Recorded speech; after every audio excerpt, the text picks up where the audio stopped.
Hey guys, it's Kathleen, and if you click on this video, you probably just fell for clickbait. So if you're watching this video, you might be slightly disappointed because you were probably expecting a rant about why I hate Booktube. And if you know me, you probably thought that was pretty strange because obviously I don't hate Booktube, but I really wanted to make a video about clickbait, and actually I got the idea of doing the title of this video this way because of an article that my school newspaper actually wrote that was kind of on a different subject but talked about clickbait a bit and used a clickbaity title into drawing people in to talk about it. I wanted to specifically talk about clickbait on Booktube, but I did use that as a bit of inspiration, so I'm going to link that down below. So you might be wondering what this topic even has to do with anything and why I'm bringing it up. This topic has come up a bit in the Booktube community recently, in part because of the release of Zenith, a book by Sasha Alsberg and Lindsay Cummings. You've probably seen this book around in part because it has gotten a lot of negative reviews. Initially, a lot of those negative reviews were just people's reactions to the book as they've read it, but then as the book got more and more read, more and more people started doing these videos, more negativity started popping up,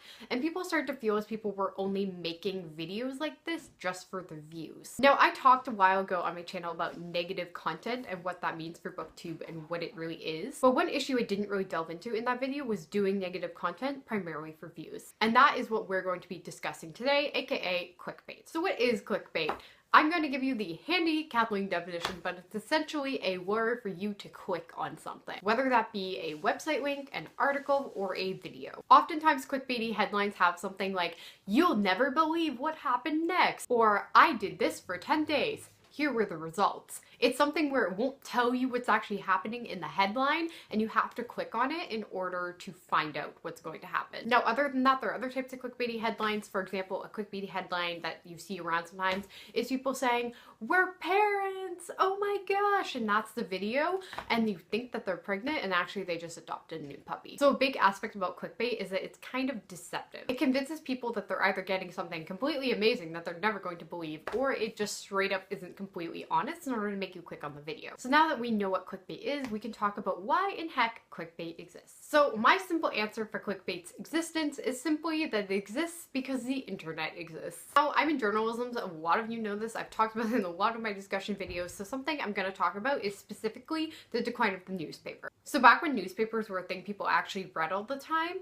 the methods for determining popularity and numbers were different. For example, there would be polls on who was reading what, you would have subscriptions, different things that could determine how many people were actually reading your paper, and that would then determine advertising money. Rarely, advertising was already what paid for it, but the key difference between then and now was that if you had a newspaper back in the day, the advertising was already in it and you'd already bought the newspaper, so essentially you'd already bought the ads. That was when newspapers were the only place you could get your news, and so there was kind of a package deal. The ads just came with the news, and therefore it just made sense. And then, of course, with the avenue of the interwebs being the primary source for news, people don't just sit around reading a whole newspaper anymore, for the most part. People do is they click on a single article. They're not going to read through that whole website to get all the news for the day, chances are at least. So how do you get advertising revenue? You need people to click on your article. And in order to do that, you need to have your headlines be something that's going to make people want to click. Now, this definitely annoys a lot of people, and it's caused a lot of resentment toward different media outlets like BuzzFeed, which are primarily founded on this model. And it's not even really clear whether this is going to 100% work, but it has been something that has been tried,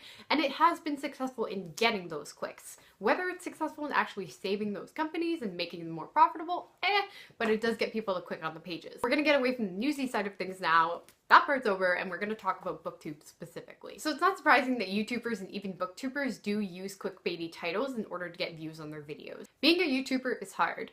I have, I think, 400 something subscribers after about a year of doing this. And you know what? That's hard. I worked hard for that. And some people get thousands of subscribers in a few days, but not everybody does. And I'm not complaining about that. But it does mean that sometimes you're going to be making titles of videos that are going to draw people in. They're going to make people click on your video. Examples include, "This book review is so controversial. You'll never believe what I'm going to say." Or, "We need to talk about this right now." Now, I'm not saying these are actual video titles that you see all the time, though I have seen variations on those. And those aren't even bad video titles. I'm not shaming anybody who makes those video titles, but they do have sort of a clickbaity element to them, don't they? Maybe they're not lying to you, but they are perhaps exaggerating, or they're using those triggering words that are making you think, I need to click on this. The word controversial, the words need, these words make you think, oh, I need to know what's going to happen. Even if I don't even care, I need to click on this right now. And honestly, I've said this before, but as booktubers, we love negativity. And negativity will inevitably draw you in and it will get views on your videos. If you want to bash a book, if you want to say it's crap and give it a negative review, that's inevitably going to get a lot of views. Why is that? Well, I basically made a whole video about that, so I'm gonna link that in the description. But honestly, we just love to hear people trash things. And we especially like to hear people trash what we feel we have permission to trash. So for example, Zenith is one of those books that the book community just seems to have universally agreed is poorly written. And as a result, we all say, oh, this book sucks. We're all gonna trash it together. And we almost feel this sort of group bonding. But aside from this bonding experience, it's also created an environment where people maybe feel like they have to make negative reviews about this book in order to get views. Some of what people have been accused of involves reading the book just for the sake of making a negative review and making a negative review on the book just because it's going to get views, even if that's not even their full true opinion on the book. The common perception, especially around Zenith, is that people sometimes just jump on the bandwagon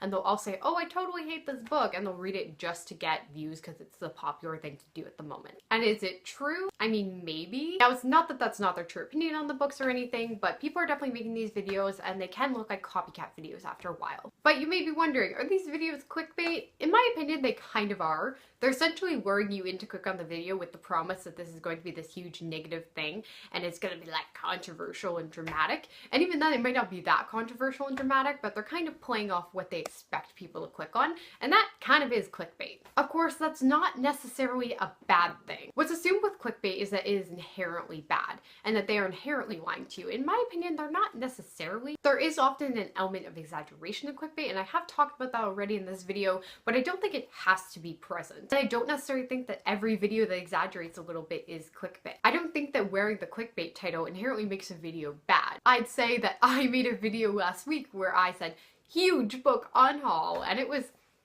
a book on haul, and it was probably a big book on haul, but I don't know, was it huge? I don't know. Watch the video and decide for yourself. But I definitely went with huge because that's what people tend to click on.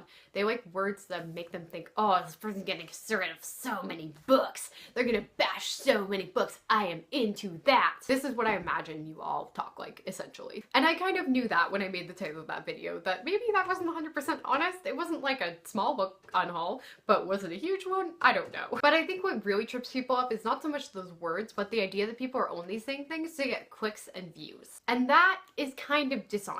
If you are actually doing that, you're not really being honest to your audience. However, I also don't think it's fair to assume that everybody who makes this kind of video is being dishonest. Yeah, sure, there are probably some people who are making these clickbaity videos because they want to just get views in their videos, and that's true, and you might even make that video with that in mind, but it doesn't mean you're actually being dishonest in your opinion. You could still hate Zenith and make a video about how much you hate Zenith, but have still specifically made that video because you wanted the views. That doesn't make you a bad person, it just makes you a person trying to survive in an industry that is really, really difficult to even get your foot into. And that's ultimately what I really wanted to come back to. It's really hard to make it in a lot of industries, but especially any kind of artistic one. So let's say you're a journalist, it's really hard to get clicks on your articles these days. And let's say you're a YouTuber, it can be hard to get views on your videos, and you may want to succeed at those things. And ultimately, if you're defined by numbers, then you need numbers in order to define yourself. Well, yes, it may be dishonest and it may be a little bit like they're just being copycats if everybody just suddenly makes negative clickbaity videos about things. I don't think that they can be blamed for that. I know that we should expect the best from our creators, but I have made an entire video about whether booktube is journalism, and ultimately we can't hold them to journalistic standards. We should expect them to be honest with us, and we should expect them to have integrity, but I don't think they're going to be perfect, and I don't think that they're above making clickbaity titles sometimes just to get a few views. I know that I'm not even above that title of this video. By the way, if I don't get any views on this video, this whole thing will just not succeed at all. This will be a mess. Personally, I don't blame people who make videos like this, who talk about negative things just for the sake of talking about them, who exaggerate their titles in order to get views. If you want to talk about something negative just for the sake of getting people to click on it, and you want to rant about it just for the sake of getting people to click on it, then sure, go ahead, you do you. Do it with as much honesty and integrity as possible, but do it if you want to. Ultimately, we cannot control the kind of content other people make. We can only control the content that we personally make. And again, negative reviews don't have to be dishonest. Can they be clickbaity? Yeah. But is clickbait a bad thing? I don't know.